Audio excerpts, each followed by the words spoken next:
लोकसभेच्या चौथ्या टप्प्याचं मतदान संपलेलं आहे आणि सध्या 5व्या टप्प्याच्या मतदानासाठी नाशिककर सज्ज झाले आहेत. नाशिकमधून महाविकास आघाडीकडून राजाभाऊ वाजे यांना उमेदवारी देण्यात आली आहे. आपल्यासोबत चर्चा करण्यासाठी आज स्वतः राजाभाऊ वाजे आहेत.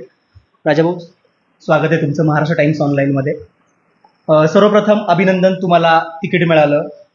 विशेष म्हणजे तुम्हाला तिकीट घर बसल्या मिळालं. याच्या मागची काय स्टोरी होती नेमकी? नाही, याच्या मागची स्टोरी तर मला माहीत नाही, परंतु मी कधी कुणाकडे गेलो नाही, मी उमेदवारी मागितली नाही आणि मीच टी व्हीवर बातम्या पाहत होतो की मी मातोश्रीला रवाना झालो वगैरे. मी कधी मागणी केली नाही. हां, त्याच्या मागची एक गोष्ट आहे की त्याच्या आधी एक महिन्यापूर्वी मला विचारणा करण्यात आली होती वरिष्ठ नेत्यांकडून आणि मी त्याला नकार दिला होता. नकार का दिला होता तुम्ही? एकूणच माझी विधानसभेची तयारी होती एक, आणि दुसरी गोष्ट ज्या आर्थिक बाबी असतात, खर्च खूप येतो, मला असं वाटलं होतं की आपण तिथपर्यंत पोहोचू शकणार नाही, म्हणून नाही सांगितलं. तुम्हाला घरबसल्या तिकीट मिळालं आणि तुमच्या विरोधात जे उमेदवार आहेत, हेमंत गोडसे जे सध्या विद्यमान खासदार आहेत, त्यांना जवळपास अनेक वेळा ठाणे असेल किंवा मुख्यमंत्री शिंदेंकडे त्यांना चक्कर मारावे लागले उमेदवारीसाठी. एका सिटिंग खासदाराला इतक्या वेळा मुंबईला जावं लागलं तिकीट मिळवण्यासाठी आणि तुम्हाला घरबसल्या तिकीट मिळालं. या विरोधाभासाबद्दल तुम्हाला काय वाटतं? मला याच्याबद्दल राजकीयदृष्ट्या त्याचं उत्तर होईल की ते राजकारण होईल, परंतु मला त्याबाबत असं वाटतं की मी चर्चा करू नये. कारण मला उमेदवारी मिळाली, मी माझ्यापुरतं पॉझिटिव्हली ती घेतलेलं आहे. दुसऱ्याच्या निगेटिव्ह बाजू मला बोलायचं काही कारण नाही. मी फक्त पॉझिटिव्हलीच बोलतो.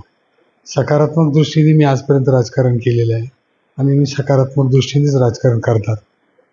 त्याच्यामुळे मला त्या विषयावर त्यांचं काय झालं मला त्याच्याशी देणं घेणं नाही आहे. फक्त माझी उमेदवारी पक्षाने 27 मार्चला दिली. आज 50वा दिवस आहे माझी उमेदवारी जाहीर होऊन, आणि 50 दिवसापासून मी प्रचार करतो.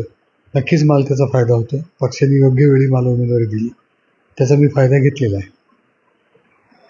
2014ला तुम्ही निवडणूक जिंकला होता सिन्नरमधून विधानसभेची. त्यानंतर 2019ला परत उद्धव ठाकरेंनी तुमच्यावर विश्वास दाखवत तुम्हाला विधानसभेची संधी दिली होती, पण तुमचा पराभव झाला होता.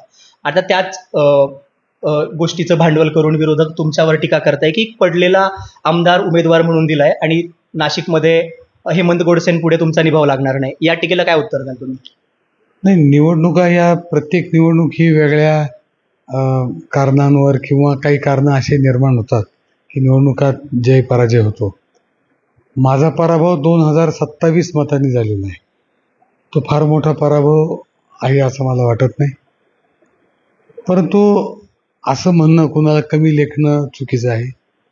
निवडणुकीत काय होऊ शकतं हे सर्वांनाच माहीत आहे. मग मी असं म्हणू शकतो की खासदार हेमंत आप्पा गोडसे यांचे चिरंजीव जिल्हा परिषद निवडणूक हारले होते. त्यांचे वडील खासदार होते तेव्हा, मग ते का बरं हारले होते? असं नसतं. या गोष्टी राजकारणात नसतात. 2+2 राजकारणात 4 होत नाहीत. त्या वेळेची परिस्थिती त्याच्यावर अवलंबून असते. त्याच्यातूनच निवड होती किंवा पराभव होतो असं मला वाटतं. परंतु या निवडणुकीत जे वातावरण महाविकास आघाडीसाठी आहे, माझं वैयक्तिक आणि बरोबरच सगळ्या महाविकास आघाडीच्या पक्षांचा, सर्व पदाधिकारी नेत्यांचा जो सकारात्मक दृष्टिकोन या निवडणुकीच्या बाबतीत आहे, मला वाटतं की ही निवडणूक 100% महाविकास आघाडीला जिंकण्याला काही हरकत नाही. एका बाजूला पडलेला आमदार उमेदवार दिला म्हणून टीका होते तुमच्या विरोधकांकडनं, आणि दुसऱ्या बाजूला आज मोदींची सभा पार पडते दिंडोरीमध्ये. हेमंत गोडसे असतील किंवा भारती पवारांसाठी संयुक्त सभा आहे. एका पडलेल्या उमेदवारासाठी इतकी ताकद का लावावी लागते?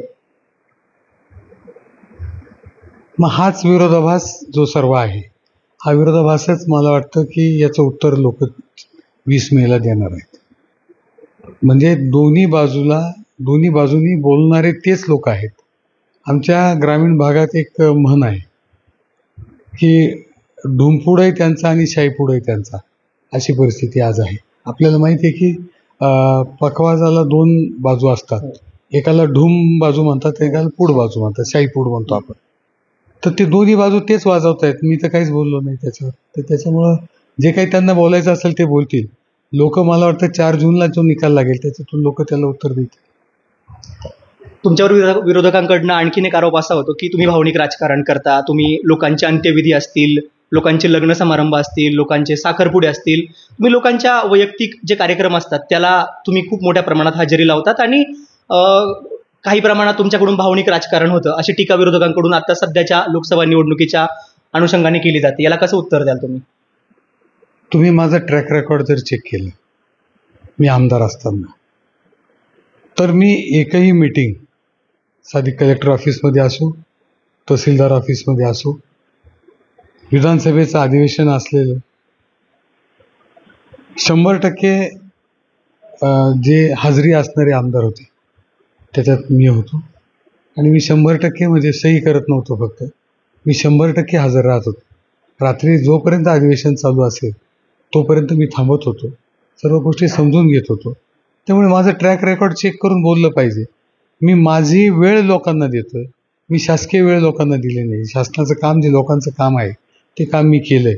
आणि मला असं वाटतं की इकडं तिकडं बसायपेक्षा लोकांकडे गेलं तर त्याच्यात हरकत काय. शासकीय कार्यालय जर 11 वाजता उघडतात, त्याच्या आत मी जर शासकीय 11च्या आत जर मी लोकांकडे गेलो आणि त्यांच्याशी संपर्क साधला तर मला वाटतं काही हरकत राहायचं काय कारण नाही. आणि मी आज करत नाहीये, मला कळायला लागलं तेव्हापासून मी हे करतोय. आमचं कुटुंब त्याच याच्यासाठी जाणलं जात आहे. माझे आजोबा असतील, माझी आजी असतील, माझे वडील असतील, हे सर्वच आम्ही सामाजिक क्षेत्रातच काम करतो. मी सामाजिक मुशीतून तयार झालेले कार्यकर्ता आहे, मी राजकारणी माणूस नाही. त्यामुळे मी समाजाचं हित कशात आहे, समाज काय म्हणतो याला जास्त महत्त्व देतो. इकडं तिकडं बसण्यापेक्षा लोकांच्या अंत्यविधीला गेलेलं बरं. इकडं तिकडं म्हणजे नेमकं कुठं आणि तुमचा रोग कुणाकडे? मी माझ्या राजकीय आयुष्यात असेल किंवा माझ्या वैयक्तिक आयुष्यात असेल, मी कधीही कुणावर टीका करत नाही. विरोधक असले तरी मी कधीच बोललो नाही. आज 50 दिवसापासून मी प्रचार करतोय, मी कुणावरही टीका केली नाही. मी जे काय बोलायचं असेल, मला काय करता येईल ते मी बोलतोय. परंतु लोकांना समजत असेल काय असेल ते समजतील लोक, मला काही हरकत नाही. इकडं तिकडं म्हणजे दुसरीकडे काहीतरी बसण्यापेक्षा मला वाटतं की लोकांपर्यंत गेलं तर काय हरकत नाही. मी जातो येतो, माझी वेळ मी लोकांना देतोय, मी वेगळं काही करत नाही. मी कुणासाठी काही करत नाही, मी आराम करत नाही, मी कुठे फिरायला जात नाही, मी सहलीला जात नाही. मी जिथे राहतो त्याच्यात मला असं वाटतं की माझं आयुष्य एका ठराविक साच्यात चालतंय. आणि लोकांच्या सुखदुःखात जाण्यात जर मला समाधान होत असेल आणि लोकांना त्याच्यातून काही मिळत असेल तर मला त्याच्यात आनंद आहे. माझा पुढचा प्रश्न त्यालाच जोडून आहे तुम्हाला, की तुम्ही बोलला की तुम्हाला टीका करायला आवडत नाही, त्यापेक्षा मला काय करता येईल हे मी दाखवून देतो किंवा मी त्याच्याबद्दल बोलतो. हाच प्रश्न आहे माझा तुम्हाला. 2024ची नाशिक लोकसभेसाठी निवडणूक होते. तुमचा रोडमॅप काय असणार आहे नाशिकच्या विकासासाठी? हे पहा, सरळ सरळ बोलायचं म्हटलं तर जे कामं झाले नाही ते कामं केले पाहिजेत. लोकांच्या अपेक्षा खूप आहेत, परंतु मी अभ्यास करताना असं लक्षात आलं की अपेक्षांपूर्ती झालेली नाही. खास करून जे स्वप्न दाखवले होते ते स्वप्न सुद्धा कुठेही वास्तवात उतरताना दिसले नाही. उदाहरण द्यायचं ठरलं तर IT पार्कचं उदाहरण देता येईल, लॉजिस्टिक पार्कचं देता येईल, रेल्वेचा ट्रॅक्शन कारखाना असेल, नाशिक पुणे रेल्वे असेल, किंवा कसारा लोकल असेल, गोदावरीचं शुद्धीकरण असेल. एकूणच पर्यावरणाचा जो ऱ्हास होतोय त्याबाबत बरीचशी चर्चा होती, पण काही काम होताना दिसत नाही. आणि त्याच्यापेक्षा जास्त मला असं वाटतं की सार्वजनिक आरोग्याच्या दृष्टीने कोणतंही काम शहरात 10 वर्षापासून झालेलं नाही, आणि त्याच्यावर लक्ष केंद्रित करावं असं मला वाटतं. नाशिकमध्ये द्राक्ष असतील, टोमॅटो असेल, कांदा असेल, याचं उत्पादन फार मोठ्या प्रमाणात आहे. पण जेव्हा ऐनवेळेला शेतकऱ्याचं पीक काढणीला येतं किंवा ते बाजारात न्यायचं असतं त्याला भाव मिळत नाही. नाशिक लासलगावची जी बाजार समिती आहे, जगातली सगळ्यात मोठी बाजार समिती आहे. यावर तुम्ही काही विचार केला आहे की कांद्याचा प्रश्न आपण कसा सोडू शकतो? कारण मागच्या काही महिन्यांमध्ये बघितलं किंवा मागच्या काही वर्षांमध्ये बघितलं तर कांद्याचा जो प्रश्न आहे राज्यामध्ये असेल किंवा केंद्रामध्ये असेल तो मोठ्या प्रमाणात गाजतोय. आपले जे भारती पवार आहेत, ज्या मंत्री आहेत, किंवा हेमंत गोडसे सुद्धा असतील, त्याबद्दल त्यांनी फार विशेष काही काम केलेलं दिसत नाही. यावर तुम्ही नेमकं काय तुमचं सोल्युशन असणार आहे? पहिली गोष्ट म्हणजे सरकारकडून अपेक्षा व्यक्त करणं गरजेचं आहे. ह्या ज्या लोकांच्या भावना आहे, या ज्या सभागृहात आपण निवडून येतो त्या सभागृहात मांडण्यासाठी आहेत. शासनाला जागा केलं पाहिजे, हे एक अस्त्र आहे. दुसरी गोष्ट, त्यांच्यासाठी काय करता येईल. आता कांदा निर्जलीकरण असेल किंवा कोल्ड स्टोरेजमध्ये आपण टोमॅटो ठेवू शकतो, बटाटे ठेवू शकतो, आपला भाजीपाला ठेवू शकतो, द्राक्षे ठेवू शकतो. त्याचं जास्तीत जास्त लोकांपर्यंत पोहोचून जास्तीत जास्त लोकांनी ती व्यवस्था केली पाहिजे, त्यासाठी प्रयत्न करणं गरजेचं आहे. नाशिकमध्ये काही महिन्यांपूर्वी ड्रग्स किंवा अंमली पदार्थ हा मुद्दा खूप गाजला. सर्व स्तरातून टीका झाली. मोठ्या म्हणजे राष्ट्रीय मीडियाने पण याची दखल घेतली होती. नाशिकमध्ये 3 आमदार भाजपचे आहेत, 2 खासदार किंवा 1 खासदार सत्तारूढ पक्षामध्ये आहेत, शिवसेनेमध्ये, आणि केंद्रामध्ये 1 मंत्री आहेत आणि 2 मंत्री राज्य मंत्रिमंडळात आहेत. इतकं सगळं असताना सुद्धा नाशिकमध्ये 300 कोटींचे ड्रग्ज सापडले. याचा सरळ सरळ अर्थ असा होतो की नाशिकमधली जी तरुणाई आहे किंवा नाशिकमधले जे नागरिक आहेत ते अंमली पदार्थांच्या गर्तेत जात आहेत. त्यांना तुम्ही वाचवण्यासाठी काय करणार? प्रश्न अतिशय महत्त्वाचा आहे की तरुण पिढीसाठी आपण काय करतोय. हा प्रश्न आहे. हा नुसता प्रश्न राजकीय नाही आहे, हा सामाजिक प्रश्न आहे. आणि ह्या सामाजिक प्रश्नाचं उत्तर मला वाटतं की सामाजिक कार्यातूनच बाहेर निघालं पाहिजे.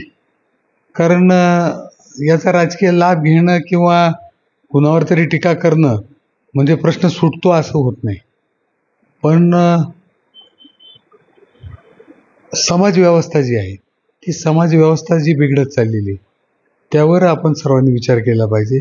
लोक शिक्षित केले पाहिजे, खास करून तरुणाईला शिक्षित केलं पाहिजे.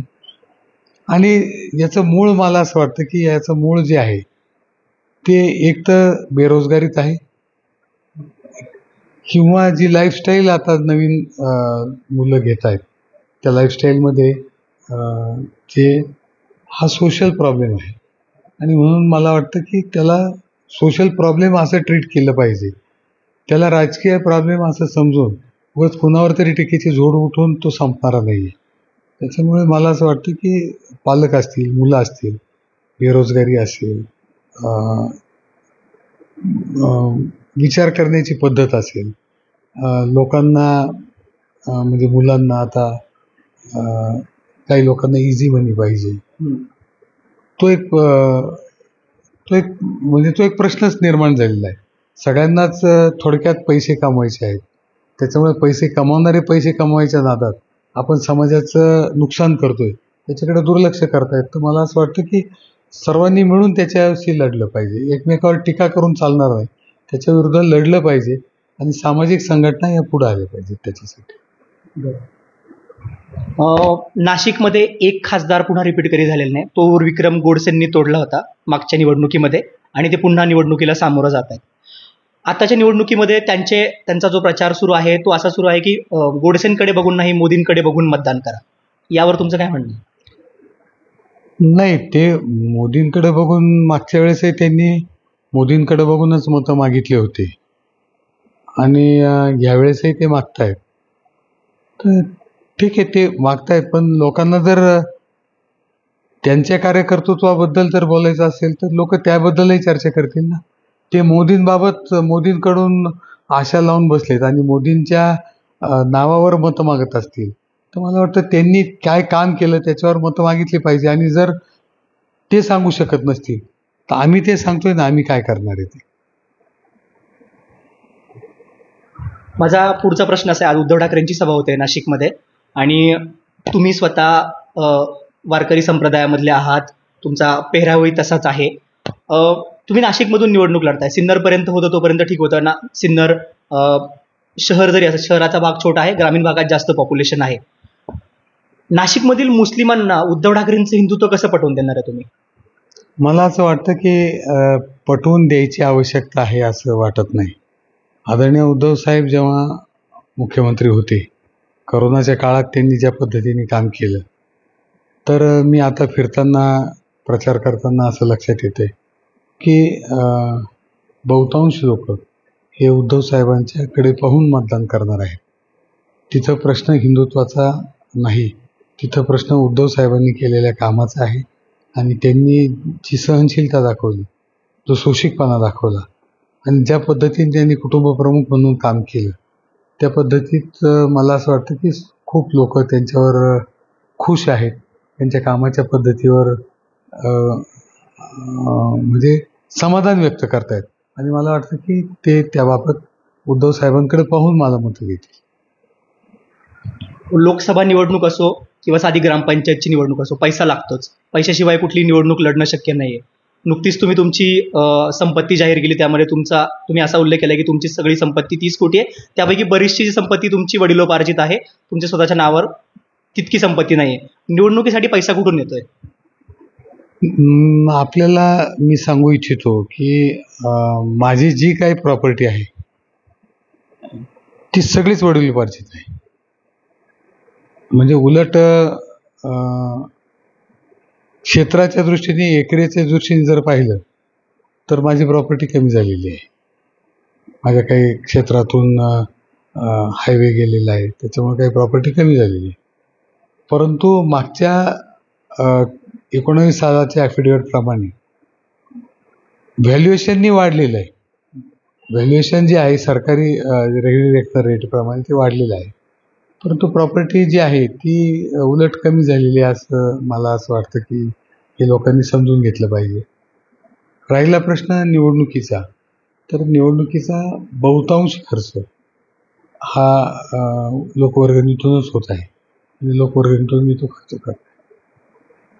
तुम्ही आता म्हणला की लोकवर्गणीतनं तुम्ही खर्च करताय. खासदार झाल्यानंतर गावात सरपंच असेल, एखादं पद आलं त्याच्यामध्ये टक्केवारी, कमिशन असतंच. खासदार झाल्यानंतर तुम्ही पैसा कमावण्यावर भर देणार की काय करणार? ती भर काढणार का तुम्ही? मी आपल्याला सांगू इच्छितो की 2014 साली मी आमदार झालो होतो. त्यावेळी निवडणुकीचा खर्च लोकांनी केला. 2019ची माझी निवडणूक मी पराभूत झालो, तोही खर्च लोकांनी केला होता. जर 14 साली माझा खर्च लोकांनी केला आणि 19 साली जर लोकांना लक्षात आलं असतं की यांनी काही कमवले आहेत पैसे, तर लोकांनी माझा खर्च केला नसता. तर लोकांनीच पैसे खर्च केले आणि 2024ला लोकच वर्गणी देत आहेत. म्हणजे लोकांना 100% खात्री आहे की हा माणूस पैसे कमवायसाठी राजकारणात नाही आहे. आणि मी तर उघडवर सांगतोय की मी पैसे कमवण्यासाठी नाहीच आहे, मी लोकांचं काम करण्यासाठी, राजकारणामुळेच मी अडचणीत आलेलो आहे. हे ॲड करा त्याच्यामध्ये, कट करू आपण, हे ॲड करा अभ्यासिकेचं. हां, आता आपल्याला सांगायला मला म्हणजे मी कधी बोलत नाही, मी काय केलं हे सांगत नाही. कारण आपल्या संस्कृतीत असं म्हणतात की आपण जे एका हाताने दिलं तर त्या दुसऱ्या हाताला सुद्धा समजलं नाही पाहिजे. परंतु आपण विचारताय म्हणून मी सांगतो की आमचं शहरात, सिन्नर शहरात, गावात गणेशपेठ जी मुख्य पेठ आहे, तिथं मोठं घर आहे. पूर्वी आमचा विडी कारखाना होता, तिथे लोक बसून विड्या बांधायचे. मोठे 2 हॉल होते तिथं, ते आम्ही भाड्याने दिले होते. त्याचं आम्हाला, आमच्या कुटुंबाला 25,000 रुपये महिन्याला भाडं दोन्ही हॉलचं मिळून येत होतं. परंतु मी आमदार झाल्यानंतर मला असं वाटलं की आपल्याला मुलांसाठी किंवा नवयुवकांसाठी काहीतरी केलं पाहिजे. म्हणून अभ्यासिका ही संकल्पना माझ्या डोक्यात आली आणि त्या कल्पनेतून मी जे जनसेवा मंडळाचा अध्यक्ष आहे, जनसेवा मंडळाच्या मार्फत आम्ही तिथं अभ्यासिका चालू केली. एका वेळी 300 मुलं बसू शकतील एवढी मोठी 2 हॉलची जागा आहे. ते भाडं बंद करून घेतलं आणि ती अभ्यासिका आम्ही चालू केली. नो प्रॉफिट नो लॉस बेसिसवर आम्ही ती अभ्यासिका चालवतो. 300 मुलं एका वेळी बसतील एवढी मोठी जागा आणि त्याच्यातून एवढी मात्र उत्पन्न मला येत नाही, आम्हाला कुटुंबाला तर येतच नाही. उलट त्या अभ्यासिकेचं आम्ही काही लोकांना देणं लागतोय. आज 2-2.5 लाख रुपये आमचं देणं आहे. कारण कोविड काळात अभ्यासिका बंद होत्या, परंतु खर्च बाकीचा चालू होता. आणि त्या अभ्यासिकेतून मला वाटतं की मुलं मुली वेगळ्या क्षेत्रात उत्तीर्ण होऊन जातात, पास होतात. ते जेव्हा मला भेटायला येतात ते मला वाटतं समाधान महिन्याच्या 25,000 पेक्षा जास्त. आणि दुसरी गोष्ट अशी होती की मी जेव्हा कॉलेजला होतो, मी BCom झाल्यानंतर लॉला ॲडमिशन घेतली. तेव्हा माझ्या स्वप्नात असं होतं की मला MPSCची परीक्षा द्यावी, असं काहीतरी डोक्यात माझे विचार होते. मी तयारी करत होतो, परंतु घरच्या जबाबदाऱ्या लवकर पडल्यामुळं मी ते सोडून दिलं. आणि मला असं वाटतं की ते जे काही माझं स्वप्न आहे वैयक्तिक, ते स्वप्न मी दुसऱ्यांच्या डोळ्यात पाहतो. तरुणांच्याच प्रश्नाशी जोडून एक प्रश्न आहे तुम्हाला.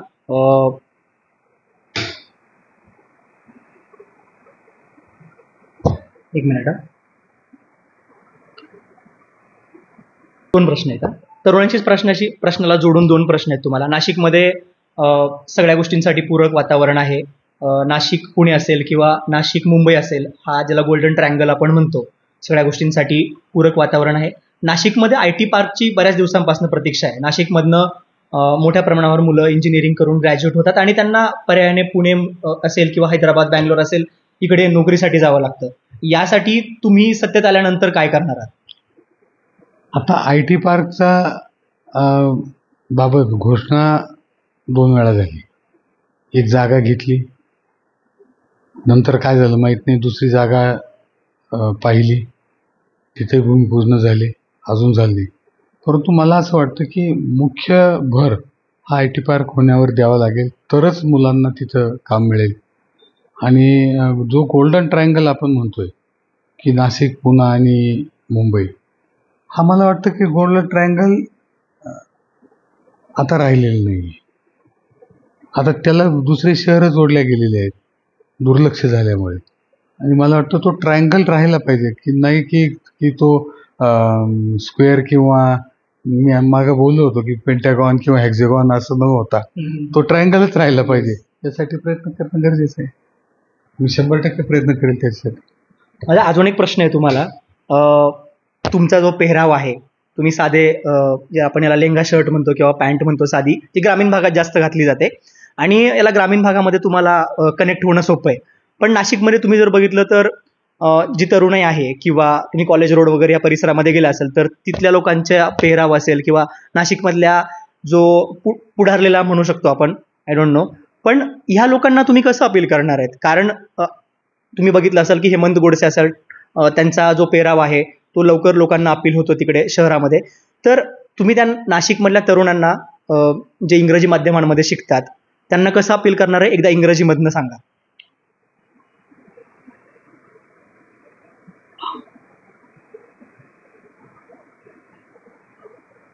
I think that you should see that Mahatma Gandhi only wore a pancha, and his thoughts till today are a guidance to the whole world. Yes. And then I don't think that your lifestyle, your dress matters anymore, because what you think about the world, that matters the most. And I think that the young generation knows that I can do something. I was asked many questions about my lifestyle, But when I answered some questions in English, then many people, mostly youth, they have joined my uh, I think what about my I think my bandwagon, and I have most support from the young generation now. That I think when I live in Nasik for some 15 days, I have stayed here. I have no house here, so I go to some restaurant to have my food, my breakfast. And at that time, those who come close to me and exchange their thoughts with me, 90% are young generation people, and I think they don't think about this my dress and my lifestyle. I think I also don't think about that. I don't live like this because I want to appeal the rural people. I think I should live simply. My thoughts are very simple. My lifestyle is very simple. I have no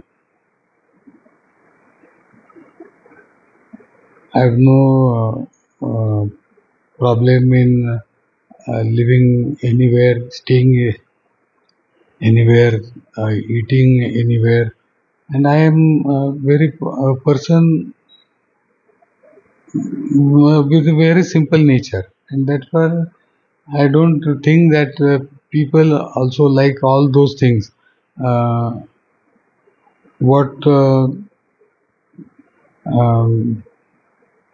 the lifestyle, I don't think that the lifestyle matters anymore. Yes. When your thoughts are clear about some problems or about some things, I think thoughts should be clear, and the young generation in Nasik uh, mostly follow me nowadays, I think. Uh, before I was before I became a candidate, I was not having any uh,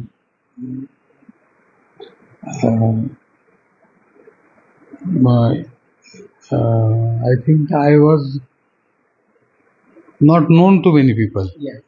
About only the government officers where I went for the work, they only knew me. Whenever I came to Nasik, nobody knew me.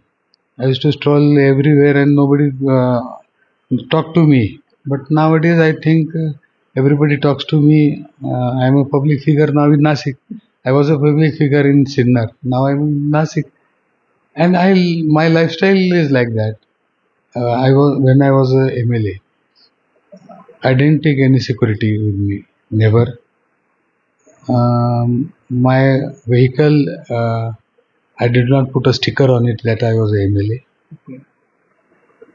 Many my friends always told me that you should live like that, but I don't think that it matters. If I am a MLA, I am a MLA for some time, and that doesn't matter anymore. That means, but nowadays I am a public figure. Uh, People come to me, they talk to me, they take photographs. You have seen today. They come to me. I think that is. I have won the Lok Sabha election. नक्कीच. जवळपास 5 मिनिटापेक्षा जास्त असतील. मागे त्यांचे काही videos जे आहेत, तुमचे व्हिडिओज व्हायरल झाले होते, त्यामुळे अनेक लोक म्हणत होते की पाठांतर करून तुम्ही ते बोललेले आहेत. पण आता आपण बघितलं की तुम्हाला सांगू इच्छितो की लोकसभेमध्ये मला एक प्रश्न विचारला गेला होता की तुम्ही बरेच लोक मला विचारायचे की लोकसभेत तुम्ही कसे इंग्रजीत बोलाल. तर माझं वैयक्तिक मत असं आहे की जर पंतप्रधान युनोमध्ये हिंदीत बोलतात आणि अख्ख्या जगाला त्याचं ट्रान्सलेशन येतंय, आपल्या लोकसभेत तीच यंत्रणा आहे. तामिळनाडूचे खासदार तामिळीत बोलतात,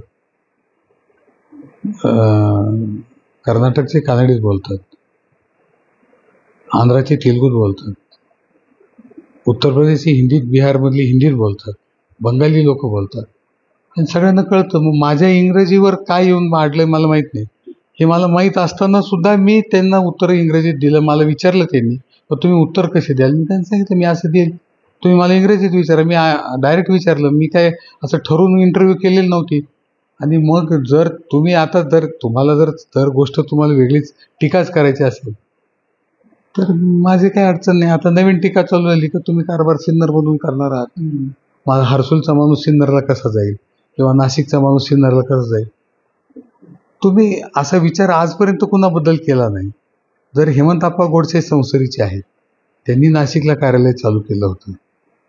मी सिन्नरचा आहे, मी नाशिकला कार्यालय चालू करू शकतो. मी करणार. समजा मला जर मी खासदार झालो तर मला लोकांच्या सोयीनेच मी कार्यालय चालू करणार.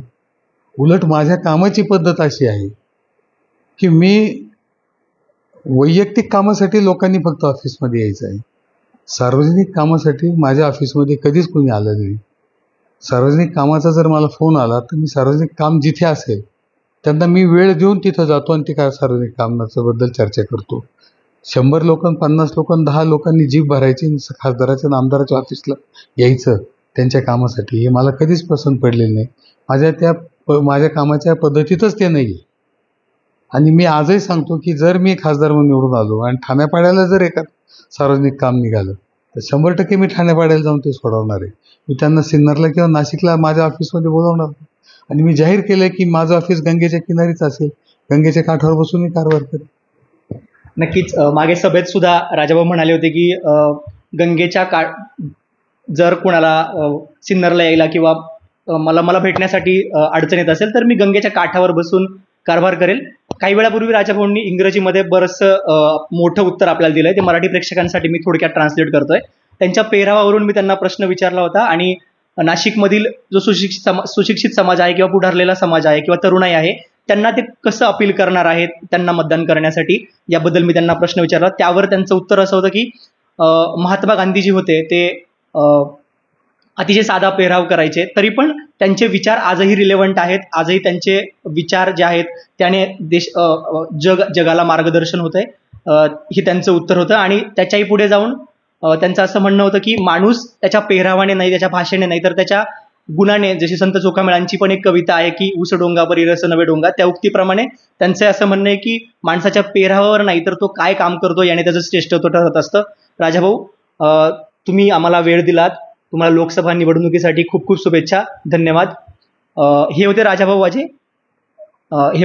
वाजे यांनी लोकसभा महाविकास आघाडीचे उमेदवार आहेत आणि त्यांना लोकसभेसाठी खूप खूप शुभेच्छा. वैभव सानप, महाराष्ट्र टाइम्स ऑनलाईन, नाशिक.